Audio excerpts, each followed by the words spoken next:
चुनावी चर्चा में आपका स्वागत है। हम बैठे हैं शामली ज़िले के कांदला कस्बे में।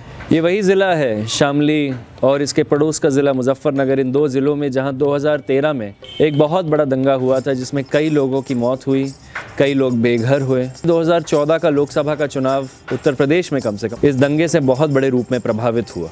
आज के दौर में जब सच्चर कमेटी की रिपोर्ट और रंगनाथन मिश्रा कमेटी की रिपोर्ट कुछ सालों पहले सामने आई थी तो कुछ चीज़ें उनमें सामने आई कि आज मुसलमानों की स्थिति हमारे मुल्क में जो है वो ये है कि कहीं दलितों से भी ज़्यादा पिछड़ गया है ये समाज। उत्तर प्रदेश की राजनीति में आमतौर पे मुसलमानों के बारे में सिर्फ मुस्लिम वोट बैंक के रूप में बात करी जाती है, लेकिन मुस्लिम समाज के सामने आज क्या मुद्दे हैं, क्या बड़ी चुनौतियां हैं, इन्हीं सारे सवालों पर बात करने के लिए पश्चिम उत्तर प्रदेश के अलग अलग क्षेत्रों से हमारे बीच में कई सारे मुस्लिम नौजवान आए हुए हैं। कुछ लोग पढ़ाई कर रहे हैं, कुछ लोग अभी रोज़गार, कुछ लोग किसी धार्मिक संगठन से भी जुड़े हैं, कुछ लोग कुछ सामाजिक संगठनों से भी जुड़े हैं। मेरा सबसे पहला आप लोगों से सवाल है कि आज के दौर में अगर हम देखें तो कहीं ना कहीं भाजपा के अलावा सारी पार्टियों के बीच में एक होड़ मची हुई है मुस्लिम वोट के लिए।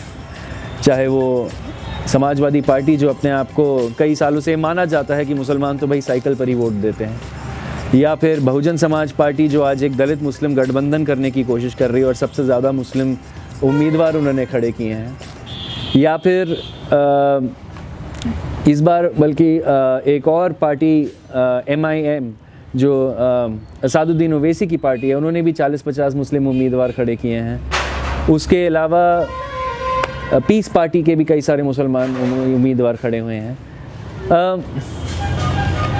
ये सब लोग मुस्लिम वोट और मुस्लिम वोट को अपनी तरफ काबिज़ करने की कोशिश करते हैं, लेकिन सही मायने में क्या आपको लगता है कि मुसलमानों के सामने जो मुद्दे हैं और वो मुद्दे क्या कभी भी इन चुनावों में या चुनावों के बाद भी उठाए जाते हैं? लास्ट इलेक्शन में समाजवादी पार्टी ने प्रॉमिस किया उत्तर प्रदेश में मुसलमानों से कि हम आपको 18% रिजर्वेशन देंगे। इसी के साथ में जो मुस्लिम मेजॉरिटी वाले कस्बे हैं, हम वहाँ पे मुस्लिम मॉडल इंटर कॉलेज के नाम से उन्होंने अलग अलग नाम दिए, मॉडल इंटर कॉलेज बनाएंगे।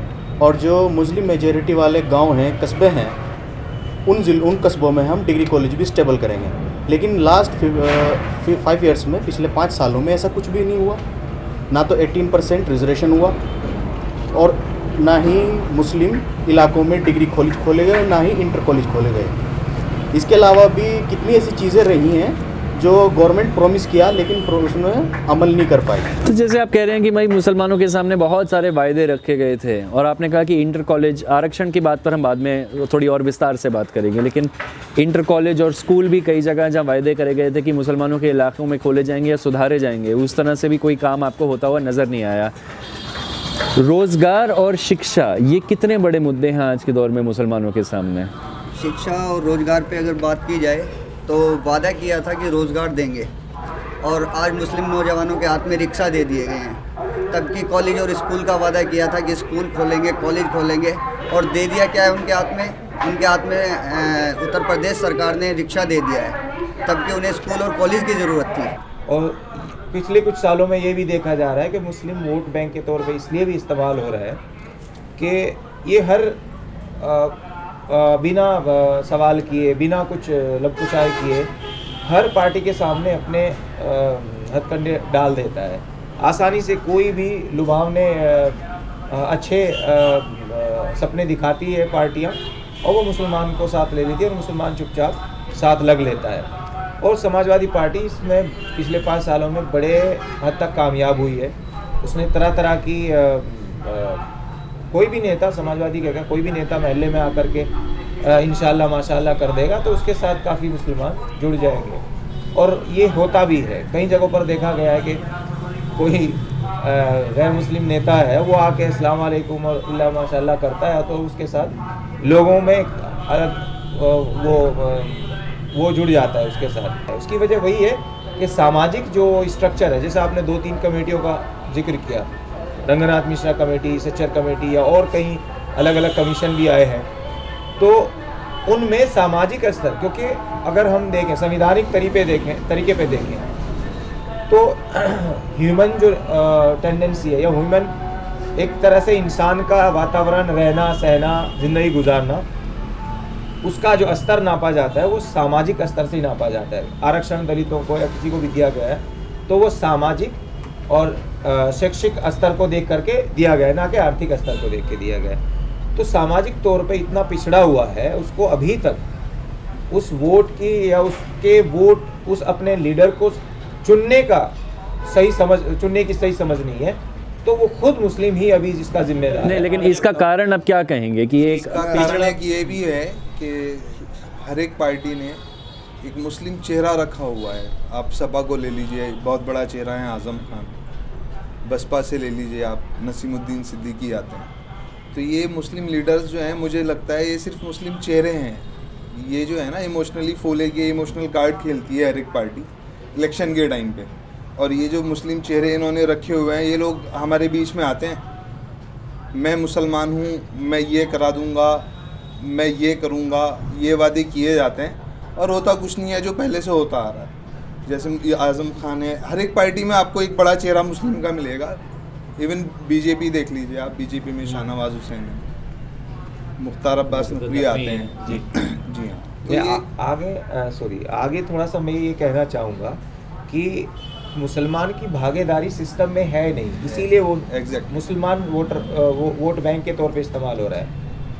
उसके लिए खाद्य ग्राम उद्योग, यहाँ बड़े बड़े होर्डिंग लगे, अलग अलग कलेक्ट्रेट में लगे, उसमें 5 लाख लोन, इतने % छूट, लगभग छूट रहेगी, लगभग 35% का इस तरह का लोन था। वो बड़ा अच्छा, मतलब एक छोटे छोटे उद्योग लगाने थे उसमें। और यूपी में भी अगर उसके आंकड़े हम जुटाएं तो मुसलमान उसमें आगे नहीं बढ़ पाया, मुसलमान वो उससे मदद नहीं ले पाया है।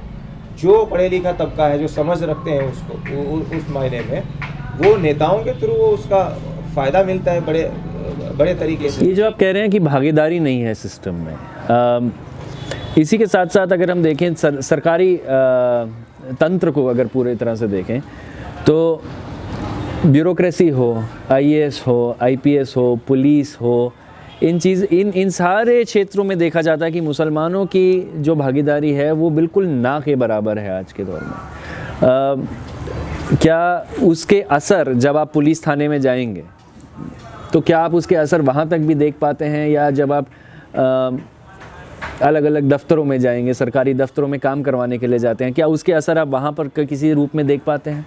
बहुत कुछ देखने के लिए मिलता है। हम जब भी किसी महकमे में अपनी आवाज़ उठाने की कोशिश करते हैं तो हमारी आवाज़ ज़्यादातर दबाई जाती है। उसकी वजह यह है कि हम उस महकमे में अपनी जगह नहीं बना पा रहे। कोई भी गवर्नमेंट महकमा है, वहाँ पर हम अपनी जगह नहीं बना पा रहे। उसकी वजह, रीज़न सबसे बड़ा यह है कि आरक्षण का सबसे बड़ा मुद्दा है।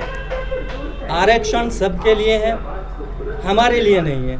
हम सिर्फ आधा % आज हम गवर्नमेंट में हिस्सेदारी में है, गवर्नमेंट सर्वेंट में है, हमारी हिस्सेदारी सिर्फ आधा % है। सच्चाई है कि अगर आज़ाद हिंदुस्तान की बात करें तो 70 सालों में से 60 साल कम से कम, या फिर उत्तर प्रदेश की भी बात करें तो ज़्यादातर यहाँ पर सेक्युलर पार्टियाँ, या वही पार्टियाँ जो अपने आप को सेक्युलर कहती हैं, उन्हीं का ही शासन रहा है। तो ये सेक्युलर पार्टियाँ भी क्या मुसलमानों को सिर्फ एक वोट बैंक के रूप में ही देखती आई हैं, और सही मायने में विकास तो आजकल एक बहुत बड़ा शब्द हो गया, उस पर पूरे चुनाव लड़े जाते हैं। विकास होता क्या है, इसके जवाब कम ही मिल रहे हैं आज तक। लेकिन विकास के नाम पर जो हम उम्मीद करते हैं अपने नेताओं से, क्या वो उन चीज़ों पर डिलीवर नहीं कर पाई हैं वो सेक्युलर पार्टियाँ? हाँ, मैं कह रहा था कि जैसे कि आज हम अपने लीडर्स को चुनते हैं, मुस्लिम आजकल ये करते हैं कि मुस्लिम को ही सोचते हैं कि ये मुस्लिम चेहरा है, चलो इसके पीछे लग जाओ।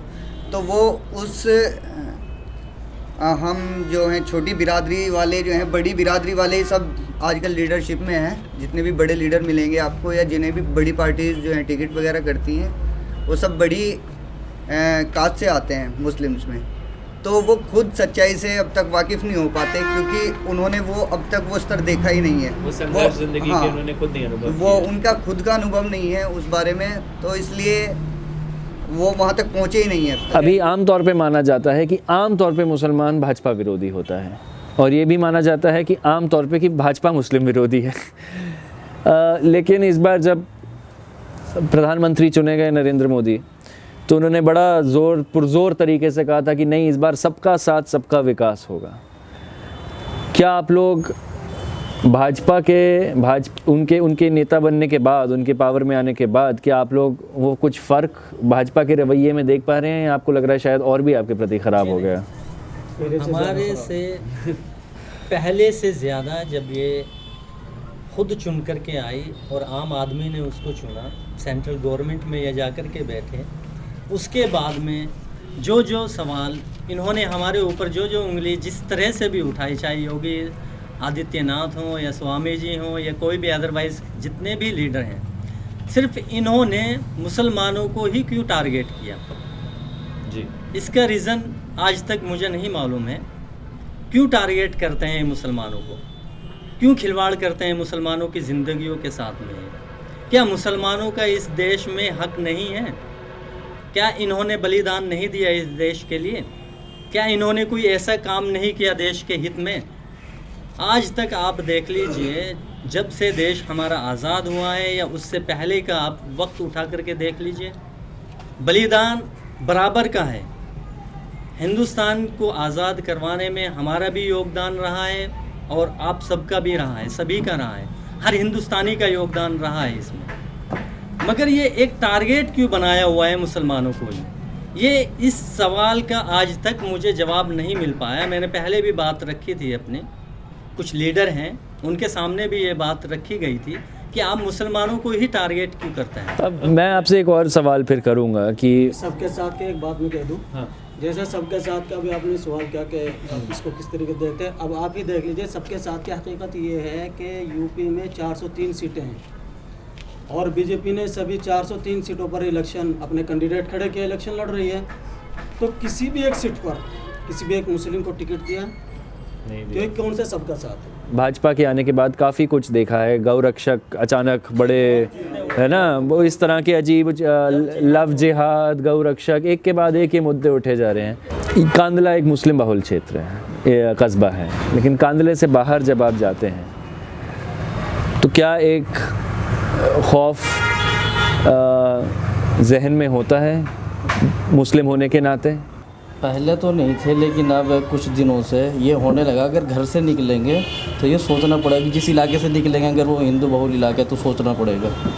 अगर दाढ़ी टोपी वाला है उसको जरूर सोचना पड़ेगा, क्योंकि उसको तो सामने नज़र आ रहा है कि ये मुसलमान। बहुत सोच समझ के अब घर से निकलना पड़ता है। पहले सब लोग मिलजुल कर रहते थे, लेकिन अब जैसा अभी ये दंगा हुआ, इसके बाद तो बिल्कुल ये इतना मुश्किल हो गया बाहर निकलना, गाड़ियों में सफ़र करना, कोई हद ही नहीं रही है। बहुत दहशत होती है सफ़र करने में भी। अभी अगर ट्रेनों में कोई घर की लेडीज़ भी जाना चाहेगी तो वो बुर्के में नहीं जाती है। अगर यहाँ से कांदला से निकल के अगर ट्रेन में जाना चाह रही है वो कहीं दिल्ली तो वो बुर्का नहीं पहन के जाती घर से। वो कहती है कि छेड़छाड़ होनी है, बुर्के नहीं पहनते, ताकि उस बुर्के से उसकी पहचान होती है कि ये मुस्लिम है। ऐसा बढ़ोतरी हुई है। अगर देखिए ऐसा भी होता है कि ट्रेन में जैसे साड़ी वाली खड़ी है तो उसको तो सीट मिल जाती है, बुर्के वाले को नहीं मिलती। ऐसा आपको महसूस हुआ है?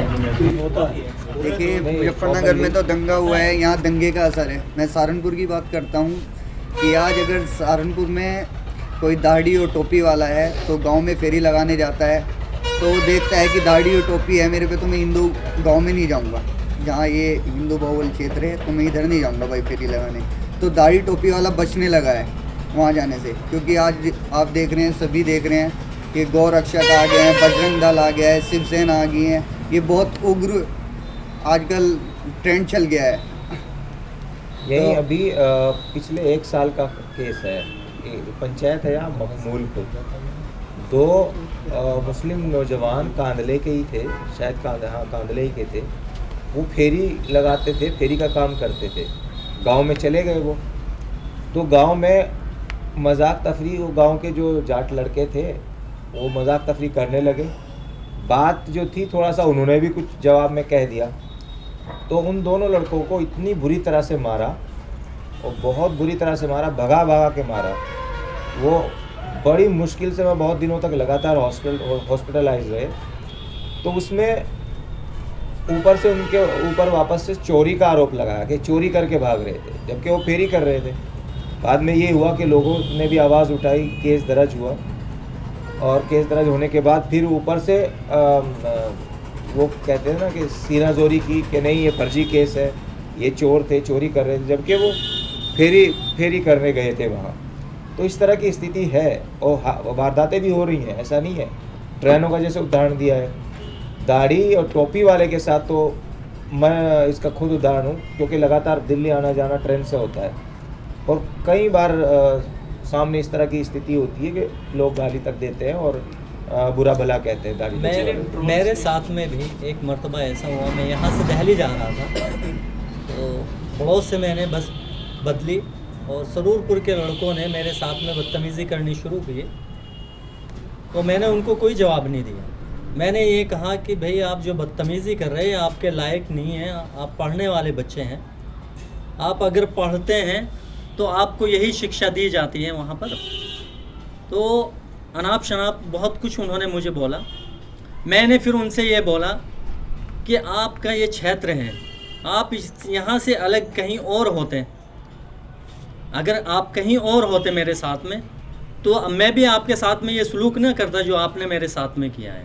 जो इंटॉलरेंस का एक बार मामला भी चला था, काफ़ी राइटर्स ने अपने प्राइज़ लौटाए और काफ़ी एक्टर्स ने भी इस पर बातें की, और इसके अलावा भी जितने भी सेलिब्रिटीज़ थे सभी ने अपने तरीके से कहा। लेकिन अगर कांदले के तौर पे हम इसको देखें तो कांदले में अगर पहले एक हिंदू एक मुस्लिम का झगड़ा होता था 2 लड़कों का, तो सिर्फ वो 2 लड़कों तक महदूद होता था।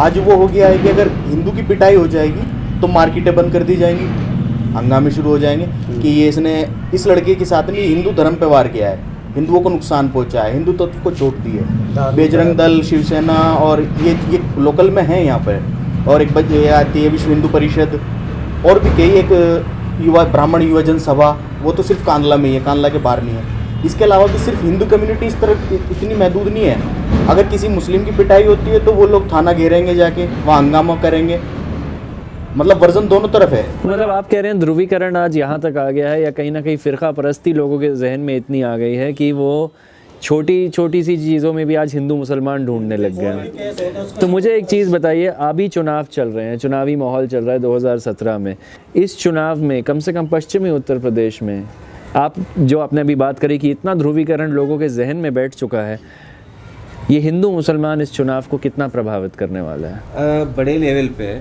देखिए,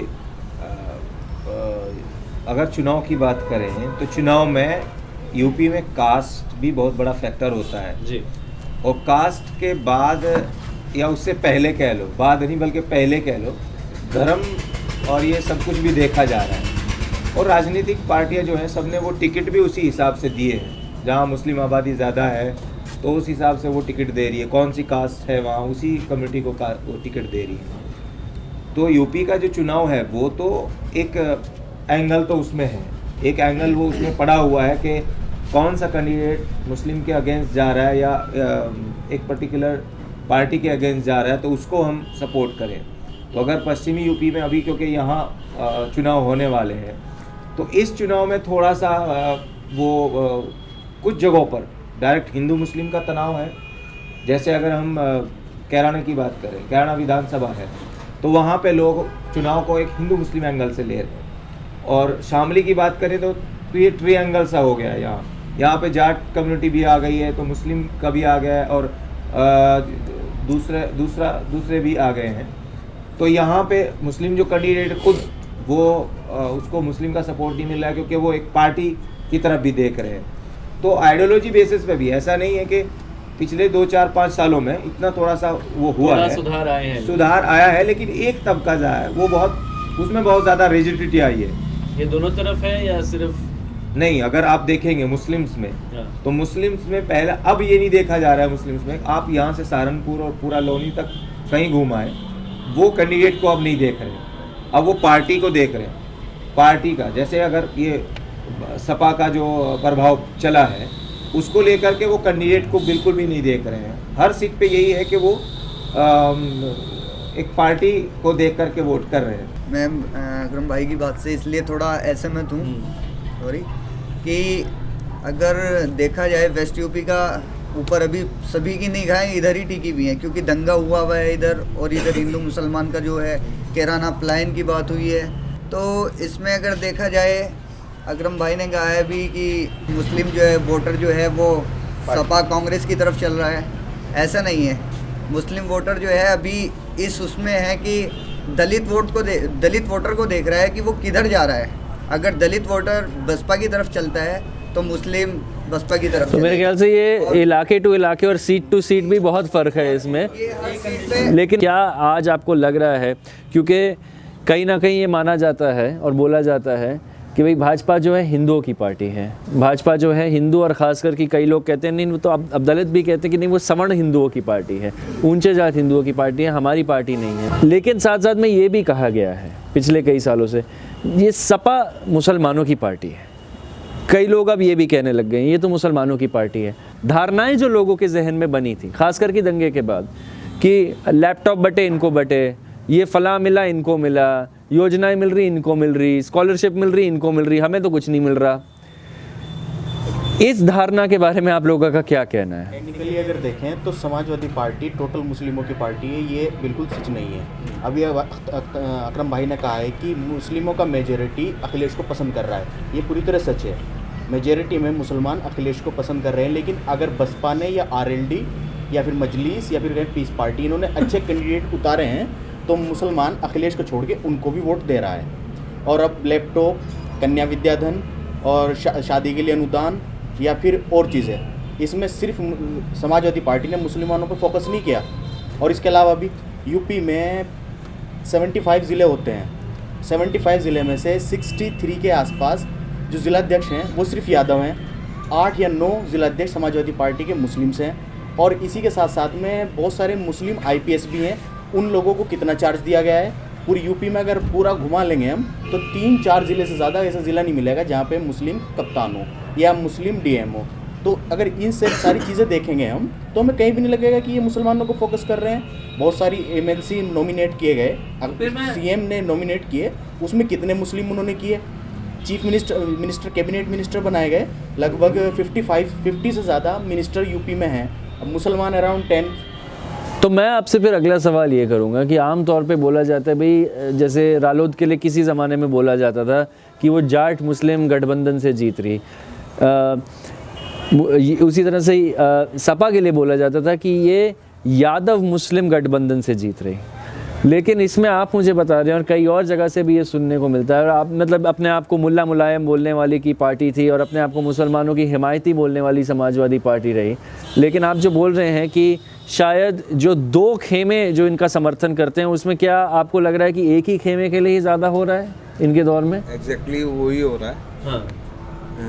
पुलिस भर्ती ले लीजिए, अभी पहले भी हुई है। पहली बात तो एजुकेशन में हम लोग पिछड़े हुए हैं, और जो कुछ थोड़ी बहुत परसेंटेज है भी तो हम लोग वहाँ तक पहुँच नहीं पाते, बिकॉज़ वो वहाँ पे फेवर किया जाता है। यादव को थोड़ा सा ज़्यादा तरजीह दी जाती है, मुस्लिम है जो 1-2% लोग पहुँच भी रहे हैं उनको तरजीह नहीं दी जाती है। तो वो होता है, एक खेमे को ज़्यादा तरजीह दी जा रही है। वो नाम एक बोलना अलग होता है कि भाई मुस्लिमों की पार्टी है, ऐसा हमें नहीं लगता है। पिछले जो काफ़ी 10 सालों में या 20 साल की पॉलिटिक्स देखे तो मायावती ने अलायंस किया बीजेपी के साथ, आरएलडी ने अलायंस किया बीजेपी के साथ में। तो मुसलमान गेस नहीं कर पा रहे हैं कि उन्हें लग रहा है कि कहीं चुनाव के बाद हम आरएलडी को वोट दें, हम बीएसपी को वोट दें और फ्यूचर में ये लोग बीजेपी से अलायंस करके गवर्नमेंट बना लें। यहाँ पर बहुत बड़े दंगे हुए थे 2013 में। सच्चाई ये है कि दंगे यहाँ पर एक दंगा नहीं हुआ, बड़ा दंगा तो 2013 का हुआ था। इसी से पहले ही बूचाखेड़ी में आपके इलाके में दंगा हुआ, शामली में दंगा हुआ, कई जगह इस तरह के दंगे हुए। बार बार इस तरह की घटनाएं सामने हुई। लोकसभा चुनाव के बाद भी चाहे यहाँ पर आप देखिए दादरी में क्या हुआ, और इस तरह की बहुत सारी घटनाएं उत्तर प्रदेश से पिछले 5 सालों में सामने आई। हिमाचल प्रदेश में भी हुआ। नहीं आप हम उत्तर प्रदेश की अभी बात करें, यहाँ पर चुनाव चल रहा है। ऐसा क्यों हो रहा है कि एक पार्टी अपने आप को जो मुसलमानों की हिमायती बोलती है, सत्ता में आने के बाद काफ़ी हद तक रिकॉर्ड तोड़ दिए उन्होंने दंगे जो हुए हैं यहाँ पर? देखिए, पश्चिमी यूपी में दंगों का ज़्यादा फोर्स रहा, चाहे छोटी घटना हो बड़ी घटना हो। अगर हम बात करें जो लखनऊ की राजनीति है, लखनऊ की जो सियासत है, वो पश्चिमी यूपी को एक अलग नज़र से देखती है। यहाँ क्या हो रहा है, किस तरह का डेवलपमेंट हो रहा है और किस तरीके से यहाँ की लोकल जो सिस्टम चल रहा है, उस पर ज़्यादा ध्यान नहीं भी रहता लखनऊ की सियासत का। और ख़ासकर अखिलेश की अगर ये नई सरकार की बात करें, पिछले 5 सालों में ये इस तरफ भी नहीं ध्यान दिया गया उन चीज़ों को लेकर के। और यहाँ अगर पिछली विधानसभा में देखा जाए तो सपा इन 4-5 ज़िलों में सपा को इतना बड़ा वोट नहीं मिला। वो चाह रही थी वो पोलराइजेशन, जैसे मैं कह रहा हूँ ना कि बीजेपी है तो ये पार्टियों का भी अपना एक एजेंडा होता है। अब समाजवादी पार्टी है तो वो भी चाहेगी कि मुस्लिम वोट मेरे पास आए किसी तरीके से। और उसके क्या क्या तरीके होंगे, वो योजना भी हो सकती है, वो कोई और तरीका भी हो सकता है। अगर दंगे की बात करें, दंगा यहाँ 2 या 3-4 दिन नहीं चला, 2 या 3 दिन 4 दिन नहीं चला, पूरे महीने दंगा चला। दंगा जो है 20 सितंबर को भी लोग मारे गए हैं, 20 सितंबर को भी टेंशन थी, 25 सितंबर को भी थी, पूरे महीने तक टेंशन थी। अक्टूबर में भी लोग मारे गए हैं और दंगे की पूरी टेंशन रही है। तो उसकी ज़िम्मेदार तो कौन है? उसकी ज़िम्मेदार तो गवर्नमेंट ही होगी ना। तो गवर्नमेंट लॉ एंड ऑर्डर उस समय लॉ एंड ऑर्डर स्थापित ही नहीं कर पाई गवर्नमेंट, यहाँ देख ही नहीं पाई प्रॉपर तरीके से। वो जानबूझकर कर रही थी या क्या उससे गलती हुई, क्या हुई, लेकिन जिम्मेदारी तो उसकी है ना। गांव में दंगे गए हैं तो गांव में एक महीना लोग अपना सामान नहीं ला पाए गांव से, वो सामान जला दिया गया, दीवारें तोड़ ली गई, दीवारें साफ़ कर दी। जहाँ जो लोग वापस नहीं गए अभी तक, और वो अब जो गए हैं 1 साल 1.5 साल 2 साल बाद गए हैं, उन्होंने अपना मकान भी नहीं पहचान पाए। अभी मैं बताऊं, एक एमनेस्टी इंटरनेशनल की एक टीम आई थी, फुगाना गांव में गए वो, और वो एक ऐसे आदमी को लेके गए जो 1 साल बाद 2 साल बाद जा रहा था गांव में। वो गलियों में घूम गया, उसको पता नहीं मेरा मकान कहाँ है और जगह कहाँ है, वो ढूंढ नहीं पाया। लगभग 30 मिनट तक वो घूमता रहा, और जो वहाँ का गांव के लोग जो थे वो मजाक बनाते रहे उसकी, देखो अपना घर भूल गया। देखने में ही आया कि गांव, वो पूरी बिल्डिंग ही साफ़ है वहाँ से, वो उसके दर दीवार उसकी छत सब साफ़ कर ली लोगों ने, चोरों ने, मतलब गांव के ही लोगों ने वो सब उठा लिया वहाँ से। तो इस सब के लिए तो किस पार्टी को, किसको जिम्मेदार मानेंगे? लोकल प्रशासन को मानेंगे या शासन को मानेंगे या गवर्नमेंट को मानेंगे? तो गवर्नमेंट तो जिम्मेदार आखिर होगी इस चीज़ की। अगर देखा जाए, अकरम भाई ने बोल दिया, ये यही कह रहा था कि गवर्नमेंट को ही दंगे का जिम्मेदार माना जाएगा, क्योंकि 2002 में गुजरात में दंगा हुआ था, तब उसका जिम्मेदार आज तक मोदी को ही मानते हैं। तो अब उत्तर प्रदेश में दंगा हुआ है, मुजफ्फरनगर में दंगा हुआ है, तो इसका जिम्मेदार भी तो गवर्नमेंट को ही माना जाएगा। तो इसका कारण ये है कि जो कांग्रेस जो गवर्नमेंट थी वो भी अपीजमेंट से डरती थी कि हम पे इल्ज़ाम न लगे, और वाकई में ये सपा के साथ भी हुआ है। अगर आप कहीं भी हिंदू बहुल एरिया में जाएं, मैं अभी थाना भवन में गया था, तो राजपूत वहाँ सुरेश राणा के साथ हैं। उनसे जब नौजवानों से बात हुई, लगभग 8-10 नौजवानों से बात हुई, क्लियरली वो यही इल्ज़ाम लगा रहे हैं सब कुछ मुसलमानों के लिए कर दिया। तो ये जबकि ऐसा है नहीं, अब ऐसा बिल्कुल नहीं है। तो ये अपीजमेंट जो कि मुसलमानों को खुश कर रही है सपा, ये मुसलमानों की पार्टी है, तो इसमें वो जो कम्युनल एंगल से अफवाहें फैलाई जा रही हैं, उससे अपना वोट बैंक वो भी बना रहे हैं उधर, वो उसकी तैयारी हो रही है। और सपा इससे डरती है, इस अपीजमेंट से डरती है, इसीलिए ये सब कुछ हो रहा है। वो मुसलमानों को ये नहीं दिखाना चाहती कि तो आप क्या ये कहना चाह रहे हैं कि मुसलमान को एक ध्रुवीकरण करके अपनी तरफ लाने की कोशिश है सपा की भी, जिस तरह से आप कह रहे हैं भाजपा की एक कोशिश रही है हिंदुओं को ध्रुवीकरण करके अपनी तरफ लाने की, क्या आप कह रहे हैं कि सपा भी उस ध्रुवीकरण का फ़ायदा उठा रही है? बिल्कुल, इसमें तो साफ दिख रहा है ना। हम माना लोगों में अफवाहें हैं कि काम हो रहा है, मुसलमानों के लिए हो रहा है, काम हो नहीं रहा है, तो जिम्मेदार कौन है? जिम्मेदार तो सरकार ही है। गवर्नमेंट ने दंगा हुआ 2013 में, दंगा एक स्टेप में नहीं हुआ। अकरम साहब इससे सहमत हैं, उन्होंने भी बताया कि अलग अलग दंगे हुए हैं, और ये दंगा गुच्चाखेड़ी से स्टार्ट हो चुका था। गवर्नमेंट को पता था कि दंगा हो रहा है। उसके बाद में शामली में हंगामा हुआ, हुकुम सिंह और सुरेश राणा ने बाकायदा खड़े होकर मार्केट जलवाई खुलेआम, उसमें मीडिया में पब्लिश हुई, टीवी चैनल्स पे भी चले, पत्रकारों के कैमरे भी छीने गए। और इसके बाद में नंगला मड़ों में पंचायत हुई। उससे पहले एक और पंचायत हो चुकी थी 28 अगस्त 2013 में। 7 सितंबर 2013 में नंगला मड़ों में पंचायत हुई, ट्रोलियों वालों के साथ में हाथापाई हुई, वो किसी ने भी की है, वो गलत हुआ। उसके बाद में पूरी रात दंगा चला, यानी कि 7 बजे दंगा स्टार्ट हो गया, लोगों को मारा काटा जाने लगा। ज़िला मुख्यालय, 2 मुख्यालय, एक तो शामली, एक मुजफ्फरनगर। अगर पुलिस प्रोटेक्शन वहाँ पहुँचाया जाता तो मैक्सिमम 2 घंटे या 1.5 घंटे में कैंट पड़ता है मेरठ में, अगर मेरठ से मिलिट्री मंगाई जाती तो मैक्सिमम 3 घंटे, लेकिन वहाँ प्रोटेक्शन 6 घंटे तक नहीं पहुँचा। क्यों नहीं पहुँचा? ये किसकी रिस्पॉन्सिबिलिटी है? ये गवर्नमेंट की जिम्मेदारी है। आप कह रहे हैं बसपा पर भरोसा करना इसलिए मुश्किल हो जाता है मुसलमान का क्योंकि वो पहले भाजपा के साथ उन्होंने गठबंधन किया है, और उसी तरीके से आप लोग मुझे कहीं ना कहीं सपा का रवैया आप कह रहे हैं कि सिर्फ कहने के लिए मुसलमानों की हिमायती है, ज़मीन पर आप कह रहे हैं हाँ ग्राउंड पे मुसलमानों के लिए कुछ उस तरह से नहीं किया है। मुसलमान आज के दौर में फिर सही मायने में उत्तर प्रदेश में किस पार्टी को अपनी पार्टी मानता है? अगर वो वोट कर रहा है तो वो सपा को वोट कर रहा है, उसे करना नहीं चाहिए लेकिन वो कर रहा है। उसके अलावा वो सपा को छोड़ के सिर्फ कैंडिडेट्स देख रहा है, भाजपा को छोड़ के कोई सा भी कैंडिडेट उसको पसंद आ रहा है, सिर्फ भाजपा को छोड़ के, आरएलडी का, सब बसपा का। और तो क्या मुसलमान मुख्य रूप से सिर्फ ये देखकर वोट कर रहा है कि भाजपा को कैसे हराया जाए? इस टाइम तो यही लग रहा है देखने में मुसलमानों की जी नीति बनी हुई है कि भाजपा को किस तरीके से हराया जाए। जो नहीं, मुझे नहीं लगता, बिल्कुल नहीं लगता। थाना भवन की सीट है, वहाँ 3-3 एक सपा का है, 2 मुस्लिम कैंडिडेट हैं और तीनों जगह वोट बटा हुआ है। वहाँ जो 2 मुस्लिम कैंडिडेट हैं उनके साथ भी उतनी उसमें है। अगर वो भाजपा को हराना चाहते तो वो इकट्ठा वोट पड़ता। ऐसा ही आप कैराना में देखिए, कैराना में बीजेपी की है, आरएलडी है, मुसलमान बीजेपी को भी वोट दे रहा है कैराना के अंदर, और आरएलडी को भी वोट दे रहा है, नाइट को भी वोट दे रहा है। अभी स्थिति पश्चिमी यूपी में ये हो रहा है कि उसे समझ में नहीं आ रहा है कि कैसे वोट किया जाए। मैं जो पहले कंफ्यूज है, तो ये जो सवाल है जो आप कह रहे हैं कंफ्यूज है, जी बिल्कुल, ये कंफ्यूजन क्या इसलिए है क्योंकि ठोस रूप से किसी भी पार्टी को मुसलमान अपनी पार्टी नहीं मान रहे। जी बिल्कुल, एग्जैक्टली यही बात है, किसी को भी अपना नहीं मानता, किसी को अपना नहीं मान पा।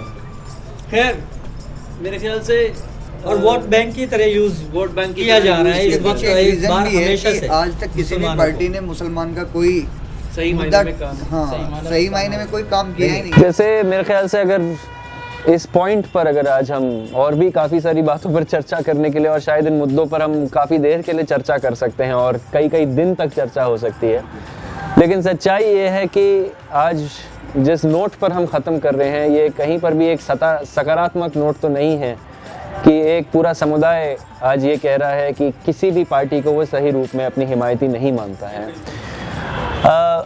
इसी उम्मीद के साथ हम शायद अपनी बात आज ख़त्म करेंगे कि कहीं आने वाले सालों में ये इस राजनीति का चेहरा बदलेगा और अल्पसंख्यक को सिर्फ एक वोट बैंक की तरह ना देखकर बल्कि सही मायने में अल्पसंख्यक के सामने क्या सवाल हैं, अल्पसंख्यक समाज के सामने क्या सवाल हैं, क्या मुद्दे हैं और क्यों पिछड़ गया है ये अल्पसंख्यक समाज, इन चीज़ों को राजनीतिक पार्टियां भी देखेंगी। चुनावी चर्चा में आप सबका हमारे साथ जुड़ने के लिए आप सबका बहुत बहुत शुक्रिया।